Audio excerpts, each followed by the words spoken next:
দেখুন, আমি এটা কথা বলছি এবং এটা আমি প্রেসের ভাই বোনদেরও বলছি যে সবসময় কি আপনারা পুরো চিত্রটা দেখান? আপনারা অর্ধেক চিত্রটা দেখান, পুরো চিত্রটা দেখান না। পুরো চিত্রটা যারা বিধানসভার মধ্যে যারা বিধায়করা থাকে তারা পুরো চিত্রটা বলে। আপনি যদি একটা নেত্রীকে, লড়াকু নেত্রীকে বারবার খোঁচা দেন এবং আজকে যে সেনাবাহিনী যে এরকমভাবে একটা বাংলা ভাষার আমরা আন্দোলন করছি সেই মঞ্চটা খুলে দেয়। সেনাবাহিনী তো আমাদের ভাইফোঁটার জায়গায়, আমাদের মানে ভালোবাসার জায়গায়, সম্মানের জায়গায়, ওদের গায়ে তো দেশের পতাকাটা জড়িয়ে আছে, ওদের তো কোনো রং হওয়া উচিত না। সেনাবাহিনীকে যে দিয়ে যে পার্টি ডেকোরেটরের কাজ করায়, আমার তাকে আর কি বলবার আছে। দেখুন, এইটাই হলো আমার কাছে আলটিমেট পয়েন্ট। এটার থেকেও নির্লজ্জ কিছু হতে পারে না, যেখানে সেনাবাহিনী উঠে প্যান্ডেল খোলার কাজ করতে পারে। মানে এটার থেকেও কি কিছু খারাপ হয়েছে আপনি আমাকে বলছেন?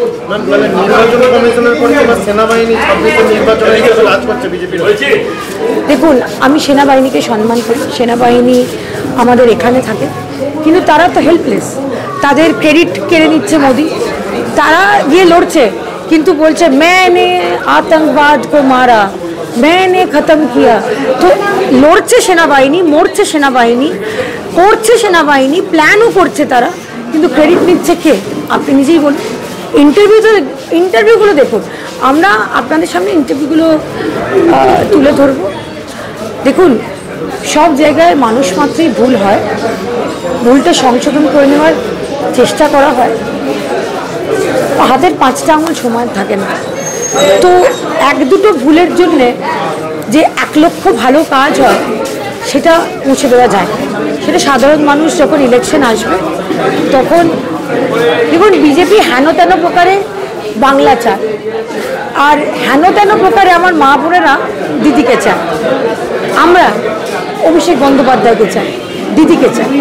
তো হেন তেন প্রকারে মানুষ লড়বে, আর হেন তেন প্রকারে ইডি, সিবিআই, বিজেপি লড়বে।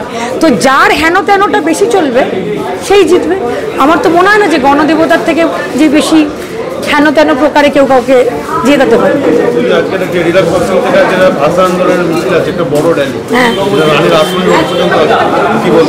যাবো সেখানে, আমরা সবাই থাকবো সেখানে।